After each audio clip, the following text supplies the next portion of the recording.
여기 한국은 멀고 우리의 뜨거운 태양과 다른 기후를 겪어보지 못한 사람들이라고 외치는 남성이 있습니다. 그는 파키스탄 농부라고 하는데요. 그는 왜 이렇게 믿고 있는 걸까요? 그리고 어떤 일로 충격을 받게 되는지 궁금합니다. 그럼 오늘 사연 시작합니다. 안녕하세요. 제 이름은 피라지 카리시입니다. 올해 52살이 됐어요. 제가 평생 파키스탄 펀자브 지역에서 농사를 짓고 있었어요. 제 아버지도 농부였고 할아버지도 농부였죠. 여러 세대에 걸쳐 카리시 가문은 같은 땅에서 밀을 재배하고 있었습니다. 하지만 오늘 제 밭에 서 있는데 보이는 건 갈색 흙과 죽은 식물뿐이었어요. 태양이 머리 위에서 불처럼 내리쬐고 있었습니다. 오래된 하얀 터번을 쓰고 있었지만 열기가 여전히 제 피부를 가죽처럼 느껴지게 하고 있었어요. 바람에서는 모래와 깨진 꿈의 맛이 느껴지고 있었죠. 3년 전만 해도 제 밀밭은 푸르고 아름다웠어요. 식물들이 높고 튼튼하게 자라고 있었거든요. 수확철이 되면 우리는 황금빛 밀로 트럭을 가득 채우곤 했죠. 온 마을이 축하하고 있었어요. 아이들은 밀줄기 사이를 뛰어다니며 웃고 놀고 있었고 여자들은 일하면서 노래를 부르고 있었어요. 남자들은 좋았던 옛날 이야기를 하고 있었죠. 지금은 노래도 없고 웃음소리도 없고 들려줄 만한 이야기도 없었어요. 저는 갈라진 땅을 천천히 걷고 있었습니다. 발걸음마다 작은 먼지 구름이 일고 있었어요.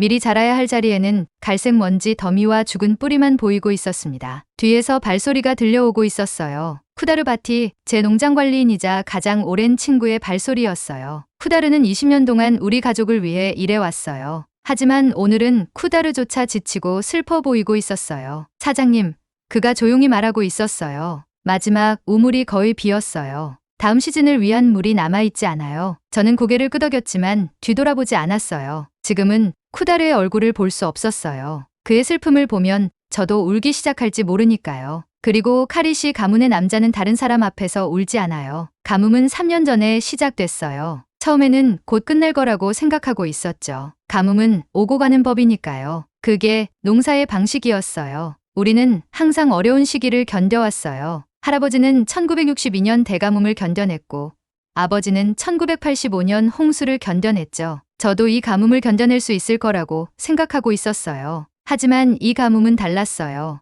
이 가뭄은 푸르고 살아있는 모든 것을 먹어치우는 괴물 같았어요. 내 밀도 먹고 이웃의 옥수수도 먹고 우리 동물들이 필요로 하는 풀도 먹어치웠어요. 지난달에는 메뚜기가 왔어요. 수백만 마리의 배고픈 곤충들이 검은 구름처럼 우리 땅을 날아다니고 있었어요. 가뭄이 아직 죽이지 않은 모든 것을 먹어치웠죠. 이틀 만에 우리에게 남아있던 작은 희망마저 파괴해버렸어요. 같은 자리에 서서 메뚜기 구름이 하늘을 덮는 걸 보고 있던 기억이 나요. 그 소리는 끔찍했어요. 멈추지 않는 천둥 같았죠. 곤충들이 모든 것을 덮고 있었어요. 작은 다리들이 제 팔과 얼굴을 기어다니는 느낌이 들었고 날개가 제 피부에 부딪히는 느낌이 들고 있었어요. 메뚜기들이 마침내 떠났을 때 아무것도 남겨두지 않았어요. 이제 많은 이웃들이 포기했어요. 그들은 아주 적은 돈의 땅을 팔고 도시로 이사했죠. 매주 또 다른 빈집을 보고 있어요. 매주 또 다른 가족이 작별 인사를 하고 있었어요. 하지만 저는 여전히 여기 있었어요. 구할 것이 아무것도 남아있지 않더라도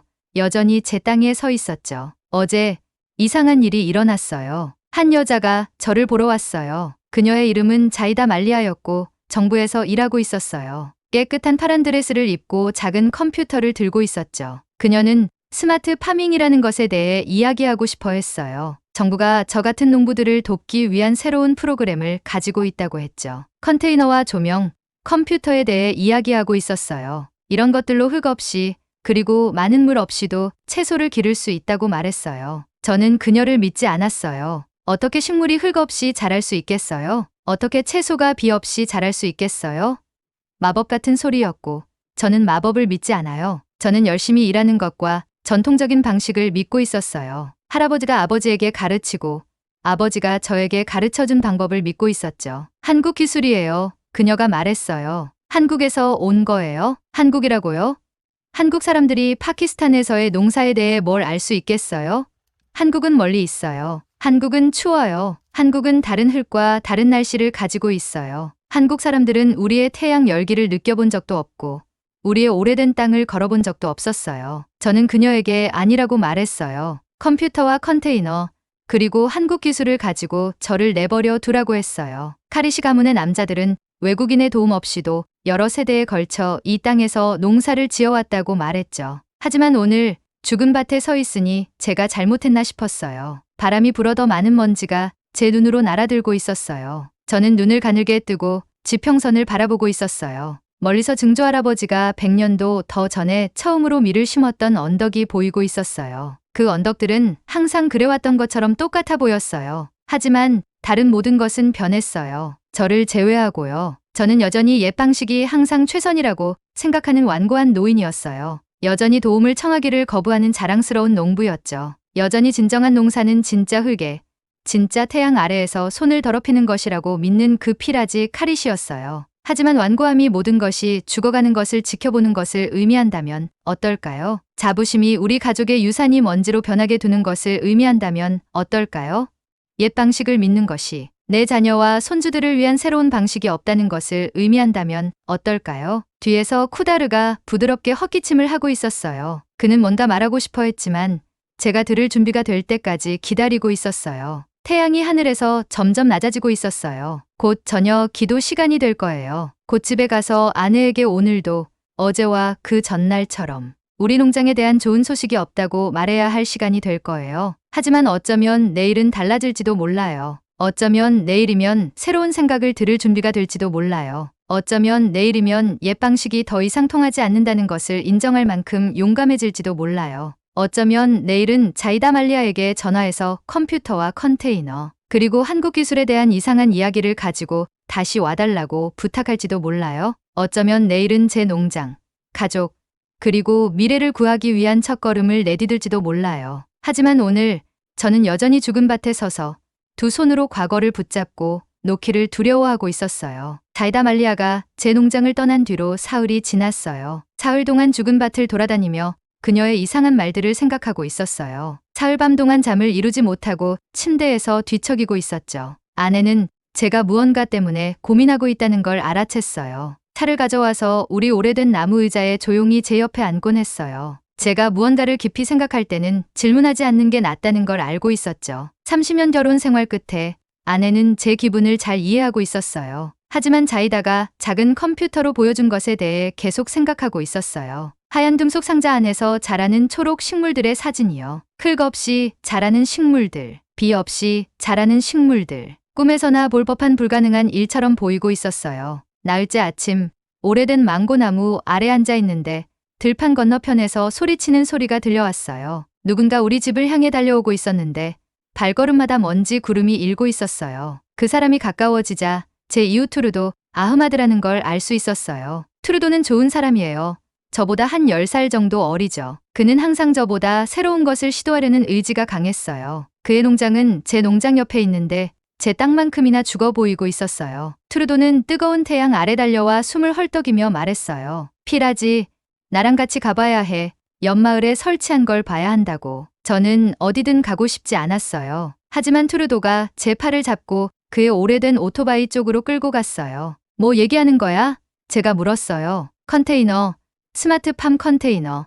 어제 말링 마을에 하나 가져왔어. 정말 놀라워, 피라지. 내 눈을 믿지 못할 거야. 제 판단에 반하여 저는 투르도의 오토바이 뒷자리에 올라탔어요. 우리는 울퉁불퉁한 흙길을 20분 동안 달렸고 더 많은 죽은 농장과 빈집들을 지나갔어요. 뜨거운 바람이 제 눈과 입으로 먼지를 날려보내고 있었어요. 말링 마을에 도착했을 때 마을 광장 중앙에 있는 무언가를 둘러싸고 사람들이 모여 있는 걸 봤어요. 가까이 다가가자 그들이 모두 응시하고 있는 것이 보였어요. 작은 트럭 크기의 하얀 금속 컨테이너였어요. 우리 오래된 마을에서 완전히 어울리지 않게 보였어요. 마치 미래의 한 조각이 하늘에서 떨어진 것 같았죠. 컨테이너에는 창문이 없었지만 꼭대기에서 이상한 파이프와 전선이 나와 있었어요. 안에서는 조용한 윙윙 소리가 나고 있었어요. 컨테이너 문이 열려 있었고 사람들은 번갈아 가며 안을 들여다보고 있었어요. 제 차례가 되자 천천히 앞으로 나아갔어요. 제가 처음 알아차린 건 시원한 공기였어요. 바깥 기온이 40도가 넘었는데도 컨테이너 안의 공기는 봄날 아침처럼 느껴지고 있었어요. 두 번째로 알아차린 건 빛이었어요. 보라색과 분홍색 불빛이 천장에 매달려 있어서 모든 것에 이상한 색깔을 들이우고 있었어요. 하지만 가장 놀라운 건 식물들이었어요. 금속 선반에 줄지어 초록 채소들이 자라고 있었어요. 제 손보다 큰 잎을 가진 상추, 빨갛고 무겁게 달려있는 토마토, 신선하고 생생한 냄새가 나는 허브들. 이 모든 식물들이 코코넛 껍질의 작은 조각처럼 보이는 것으로 채워진 작은 검은 용기에서 자라고 있었어요. 흙도 없고 먼지도 없고 땅과의 연결고리가 전혀 없었어요. 저는 토마토 식물 중 하나가 진짜인지 확인하기 위해 손을 뻗었어요. 잎의 촉감은 제가 예전에 정원에서 기르던 토마토 식물과 똑같았어요. 하지만 이 식물들은 제가 본 어떤 식물보다 더 건강하고 강해 보이고 있었어요. 깨끗한 옷을 입은 젊은 남자가 컨테이너 안에 서서 모든 것이 어떻게 작동하는지 설명하고 있었어요. 그는 우리 언어로 말하고 있었지만 우리 지역 출신이 아니라는 걸 알 수 있었어요. 그의 이름은 사이날 하실이었고 이 시연을 설치하기 위해 수도에서 왔다고 했어요. 사이날은 컨테이너 안의 온도와 습도를 측정하는 작은 기계들을 보여주고 있었어요. 물을 각 식물의 뿌리로 직접 운반하는 튜브들을 보여줬죠. 보라색과 분홍색 불빛이 어떻게 태양을 대체하는지 설명했어요. 모든 것을 자동으로 제어하는 컴퓨터에 대해 이야기했고요. 식물들은 필요한 때에 필요한 것을 정확히 얻게 돼요. 사이날이 말했어요. 물이 낭비되지 않아요. 비료도 낭비되지 않고요. 바깥 날씨가 어떠든 상관없이 환경이 성장하기에 완벽해요. 저는 그와 논쟁하고 싶었어요. 식물은 진짜 흙과 진짜 햇빛이 필요하다고 말하고 싶었어요. 농사는 자연을 기계로 통제하는 것이 아니라 자연을 이해하는 것이라고 말해주고 싶었죠. 하지만 제가 보고 있는 것에 대해서는 논쟁할 수 없었어요. 이 식물들은 우리 지역에서 자라는 어떤 것보다 더 아름답고 건강했어요. 바깥의 모든 것이 죽어가는 동안 이것들은 번성하고 있었어요. 사이날은 제 얼굴에 있는 혼란을 봤나 봐요. 그는 제게 다가와 조용히 말했어요. 이게 이상하게 보인다는 걸 알아요. 그가 말했어요. 제가 처음 스마트 파밍 기술을 봤을 때도 믿지 않았어요. 하지만 이건 전통적인 농사 지식을 대체하는 게 아니에요. 그 지식이 더 잘 작동하도록 새로운 도구를 사용하는 거예요. 그는 저를 숫자와 차트가 있는 작은 컴퓨터 화면으로 인도했어요. 식물의 심장박동처럼 선이 위아래로 움직이고 있었어요. 보세요. 그가 화면을 가리키며 말했어요. 이건 각 식물이 얼마나 많은 물을 사용하고 있는지 정확히 보여줘요. 이건 그들이 충분한 영양분을 얻고 있는지 보여주고요. 이건 그들이 스트레스를 받고 있는지 행복한지 보여줘요. 저는 모든 숫자가 무엇을 의미하는지 이해하려고 화면을 응시하고 있었어요. 40년 농사 경험에서 저는 식물이 우리에게 주는 신호를 읽는 법을 배웠어요. 갈색 잎은 물이 너무 덥다는 뜻이었고 노란 잎은 물이 너무 많다는 뜻이었죠. 하지만 식물이 생각하고 느끼는 내부 이야기는 본 적이 없었어요. 이 모든 걸 어떻게 알아요? 제가 물었어요. 식물들이 우리에게 말해줘요. 사이날이 미소를 지으며 말했어요. 우리는 그냥 더 잘 듣는 법을 배운 거예요. 시원하고 이상한 컨테이너 안에 서서 불가능한 식물들과 깜빡이는 불빛에 둘러싸여 저는 가슴속에서 무언가가 깨어지는 느낌이 들었어요. 그건 제 자존심이 무너지는 게 아니었어요. 자존심보다 더 단단하고 오래된 무언가였죠. 두려움이었어요. 내가 알고 있던 모든 것이 틀렸다는 두려움. 내가 너무 완고해서 농장을 구하지 못했다는 두려움. 내가 과거를 붙잡고 있는 동안 미래는 나 없이 도착했다는 두려움이었어요. 저는 거의 1시간 동안 그 컨테이너에 머물면서 질문하고 이해하려고 노력하고 있었어요. 다른 마을 사람들은 결국 떠났지만 저는 떠날 수가 없었어요. 마침내 밖으로 나왔을 때 열기가 벽처럼 저를 강타했어요. 컨테이너 안의 부드러운 불빛 후에는 밝은 태양 때문에 눈을 가늘게 뜨고 있었어요. 갈색의 죽은 풍경이 전보다 더 절망적으로 보이고 있었어요. 트루도가 오토바이 옆에서 저를 기다리고 있었어요. 그는 제 얼굴에 무언가가 변했다는 걸 알 수 있었어요. 어때? 그가 물었어요. 저는 하얀 컨테이너를 다시 보고 그 다음 지평선까지 뻗어있는 죽은 들판을 바라봤어요. 제 빈 우물과 배고픈 가족에 대해 생각했어요. 이미 포기하고 떠난 모든 이웃들에 대해 생각했죠. 내 생각엔 천천히 말했어요. 아마도 자이다 말리아에게 전화할 때가 된 것 같아. 그날 밤 저는 오랫동안 망고나무 아래 앉아 별을 올려다보고 있었어요. 제 할아버지가 봤던 것과 같은 별들, 그리고 그의 할아버지도 봤던 별들이었죠. 별들은 변하지 않았지만 다른 모든 것은 제가 원하든 원하지 않든 변하고 있었어요. 아마도 저도 변할 때가 된 것 같았어요. 스마트팜 컨테이너를 가져오던 아침, 마을 사람들 절반이 구경하러 왔어요. 어떤 사람들은 호기심 때문에 왔고 또 다른 사람들은 늙은 피라지 카리시가 마침내 정신이 나갔는지 보러 왔죠. 저는 마당에 서서 큰 트럭이 할아버지가 예전에 가장 좋은 황소를 키우던 자리로 후진하는 걸 지켜보고 있었어요. 컨테이너는 주변의 모든 것들과 비교해서 너무 하얗고 깨끗했어요. 제 흑격돌집은 이 미래의 조각 옆에서 아주 오래된 것처럼 보이고 있었어요. 쿠다르가 제 옆에 서서 놀라움에 고개를 흔들고 있었어요. 사장님, 그가 속삭였어요. 정말 이걸 하는 건가요? 저는 고개를 끄덕였지만 배 속은 나비들로 가득 찬 것 같은 기분이 들고 있었어요. 제 나이에 다시 학생이 되려고 하고 있었거든요. 컨테이너 문을 열자 시원한 공기가 흘러나왔어요. 안에 있는 보라색과 분홍색 불빛이 모든 것을 마법처럼 보이게 하고 있었어요. 하지만 이번에는 제 컨테이너였어요. 제 기회, 제 책임이었죠. 사이날 하시르가 모든 걸 설치하는 걸 도와주기 위해 수도에서 왔어요. 그는 인내심 있고 친절했어요. 제가 같은 질문을 3번이나 물어도 절대 제가 바보처럼 느끼게 하지 않았죠. 그는 컴퓨터 화면을 읽는 법, 조명을 조절하는 법, 식물을 위한 영양분을 혼합하는 법을 보여주고 있었어요. 첫 주가 가장 힘들었어요. 마치 걸음마를 배우는 아이처럼 느껴지고 있었어요. 만지는 것만으로도 토양 수분을 판단할 수 있었던 제 손이 이제는 화면의 숫자를 믿는 법을 배워야 했어요. 밭 건너편에서도 식물 질병을 발견할 수 있었던 제 눈이 이제는 인공 조명 아래에서 건강한 식물이 어떻게 보이는지 배워야 했죠. 매일 아침 저는 새벽 전에 일어나 컨테이너로 걸어갔어요. 처음에는 코코넛 섬유에서 작은 초록 싹만 돋아나고 있었어요. 예전에 기르던 튼튼한 밀식물에 비하면 너무 작고 연약해 보이고 있었죠. 하지만 놀라운 일이 일어나고 있었어요. 첫 주에도 차이를 볼 수 있었어요. 제 컨테이너 밖의 모든 것이 갈색이고 죽어있는 동안 이 작은 식물들은 매일 자라고 있었어요. 제가 본 어떤 식물보다 더 빨리 자라고 있었죠. 둘째 주가 되자 상추잎은 제 손바닥만큼 커졌어요. 토마토 식물은 이미 작은 노란 꽃을 피우고 있었고요. 허브는 너무 신선하고 강한 향이 나서 컨테이너 밖에서도 냄새를 맡을 수 있을 정도였어요. 저는 밖보다 컨테이너 안에서 더 많은 시간을 보내기 시작했어요. 주변의 죽은 세상에서 벗어나는 피난처가 되었죠. 안에서는 모든 것이 푸르고 살아있고 희망으로 가득 차 있었어요. 진짜 시험은 셋째 주에 왔어요. 끔찍한 모래 폭풍이 우리 지역을 강타했는데 20년 만에 최악이었어요. 바람은 환한 영혼처럼 울부짖고 있었고 공기는 모래로 너무 가득해서 제 얼굴 앞에 손조차 볼 수 없었어요. 폭풍은 이틀 동안 계속됐어요. 저는 제 식물들이 너무 걱정됐어요. 밤새도록 바람이 길에 있는 모든 것을 찢으려고 하는 소리를 듣고 있었어요. 안락게 제 작은 초록 기적들을 보호해 달라고 기도하고 있었죠. 폭풍이 마침내 끝났을 때 저는 컨테이너로 달려갔어요. 문은 평소처럼 부드러운 소리와 함께 열렸어요. 식물들은 완벽했어요. 상추잎은 그 어느 때보다 크고 푸르렀어요. 토마토는 너무 많이 자라서 일부는 초록색에서 주황색으로 변하기 시작하고 있었어요. 허브는 보라색 불빛 아래에서 거의 빛나는 것처럼 보이고 있었어요. 저는 컨테이너 중앙에 서서 생명과 성장으로 둘러싸여 있었어요. 반면 밖에서는 모든 것이 모래와 잔해로 덮여 있었죠. 저는 뺨을 타고 눈물이 흐르는 걸 느꼈어요. 이때 저는 사이날이 말한 것을 진정으로 이해했어요. 이건 기계가 농부를 대체하는 게 아니었어요. 농부에게 초능력을 주는 거였죠. 며칠 후 자이다 말리아가 놀라운 소식을 가지고 방문했어요. 그녀는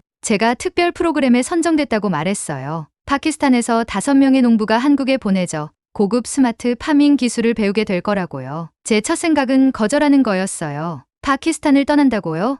제 땅을 떠난다고요? 제 나이에요? 하지만 그때 제 번성하는 컨테이너, 쿠다리의 흥분된 얼굴, 제 눈앞에서 자라고 있는 미래를 바라봤어요. 언제 떠나나요?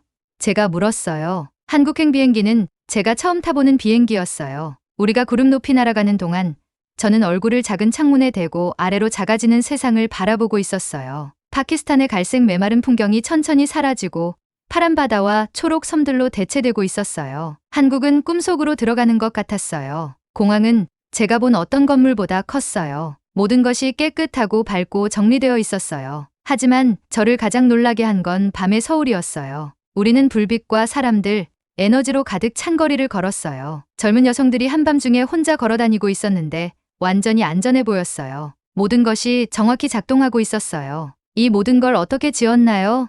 제가 가이드에게 물었어요. 그녀는 미소를 지으며 말했어요. 당신이 농장을 변화시킬 방법과 같아요. 한 번에 하나씩 혁신하고, 한 번에 하나씩 협력하고, 한 번에 한 사람씩 변화하려는 의지를 갖는 거죠. 농업연구센터는 제가 본 가장 놀라운 곳이었어요. 스마트팜 컨테이너로 가득 찬 건물들, 각각은 제 것보다 더 크고 더 발전된 형태였죠. 한국 농부들은 제가 한 번도 상상해 보지 못한 기술을 보여주고 있었어요. 그들은 드론을 사용해 하늘에서 밭을 지도화하고 있었어요. 센서를 사용해 식물이 필요한 것을 알아내고 있었고요. 하지만 제가 배운 가장 중요한 것은 이 한국 농부들이 땅과의 연결을 잊지 않았다는 거였어요. 그들은 여전히 손으로 토양을 느끼고 있었어요. 여전히 날씨 신호를 보기 위해 하늘을 관찰하고 있었고요. 여전히 언제 심고 언제 수확할지에 대한 자신의 직감을 믿고 있었죠. 그들은 그저 고대의 지혜에 기술을 더했을 뿐이었어요. 서울에서의 마지막 밤, 저는 호텔 발코니에 서서 잠들지 않는 도시를 바라보고 있었어요. 불빛은 지평선까지 뻗어 있었는데 마치 땅에 떨어진 별들 같았어요. 저는 집에 있는 제 작은 컨테이너, 그리고 한 번에 한 식물씩 건설하고 있는 미래에 대해 생각하고 있었어요. 저는 파키스탄 농부로서 덜 되어가고 있는 게 아니었어요. 제 가족의 전통을 잃어가고 있는 것도 아니었고요. 저는 제가 항상 그려왔던 모든 것의 가장 좋은 버전이 되어가고 있었어요. 내일, 저는 새로운 지식과 새로운 희망을 가지고 집으로 날아갈 거예요. 내일, 저는 제 농장뿐만 아니라 제 공동체 전체를 변화시키는 진짜 일을 시작할 거예요. 내일, 저는 제가 되어야 할 농부가 될 거예요. 한국에서 돌아오는 것은 아름다운 꿈에서 깨어나 악몽 속으로 걸어 들어가는 느낌이었어요. 화요일 아침에 라오르에 비행기가 착륙했고 수요일 저녁이 되자 저는 마당에 서서 하늘이 제 피를 얼어붙게 만드는 무언가로 검게 변하는 것을 바라보고 있었어요. 메뚜기였어요. 이건 태양을 가리는 배고픈 곤충들의 군대였어요. 그들이 내는 소리는 멈추지 않는 천둥 같았어요. 마치 1000개의 북이 동시에 울리는 것 같았죠. 하늘은 날개와 다리, 씹어대는 입으로 이루어진 움직이는 카펫 뒤로 사라져 있었어요. 메뚜기 떼는 한 지평선에서 다른 지평선까지 뻗어 있었어요. 너무 두꺼워서 낮이 밤으로 변해 있었죠. 곤충들은 모든 것을 덮고 있었어요. 집, 나무, 도로, 사람들. 몇 분 동안의 무서운 시간 동안 그들은 저까지 덮었어요. 메뚜기 떼는 우리 마을을 통과하는데 3시간이 걸렸어요. 그들이 마침내 지나갔을 때 그들은 마치 달 표면 같은 황무지를 남겨두고 있었어요. 모든 방향으로 50km 내의 모든 농장이 벌거벗겨져 있었어요. 어떻게든 가뭄에서 살아남은 밀밭은 이제 그루터기만 남아 있었고요. 채소밭은 사라졌어요. 심지어 나무의 껍질까지 먹혀 있었죠. 이웃들은 망가진 밭에 서서 울고 있었어요. 어떤 사람들은 무릎을 꿇고 주먹으로 땅을 치고 있었고요. 다른 사람들은 그저 충격에서 벗어나지 못했어요. 하지만 저는 이웃들을 보고 있지 않았어요. 저는 제 늙은 다리가 할 수 있는 한 빨리 하얀 컨테이너를 향해 달리고 있었어요. 제 심장은 너무 세게 뛰어서 터질 것 같았어요. 제발, 저는 조용히 기도했어요. 제발 안전하게 있어주세요. 문은 익숙한 부드러운 소리와 함께 열렸어요. 시원한 공기가 저를 맞이하러 흘러나왔고 건강한 식물의 달콤한 냄새를 가져오고 있었어요. 저는 안으로 들어가 불을 켰어요. 제 식물들은 완벽했어요. 메뚜기들은 반경 50km 내에 다른 모든 것을 먹어치웠지만 제 컨테이너의 밀봉된 벽을 통과할 수는 없었어요. 제 상추는 아삭하고 푸르렀어요. 제 토마토는 빨갛고 무겁게 달려 있었고요. 제 허브는 신선한 향기로 공기를 채우고 있었어요. 저는 죽음의 풍경 속에서 생명으로 둘러싸인 컨테이너 한가운데에서 무릎을 꿇었어요. 눈물이 제 얼굴을 타고 흘러내리고 있었어요. 안도의 눈물, 감사의 눈물이었죠. 몇 분 안에 사람들이 오기 시작했어요. 먼저 쿠다르가 왔고 그 다음 투르도와 다른 이웃들이 왔어요. 소식은 우리 작은 공동체에서 빠르게 퍼졌어요. 그들은 얼굴을 컨테이너의 작은 창문에 대고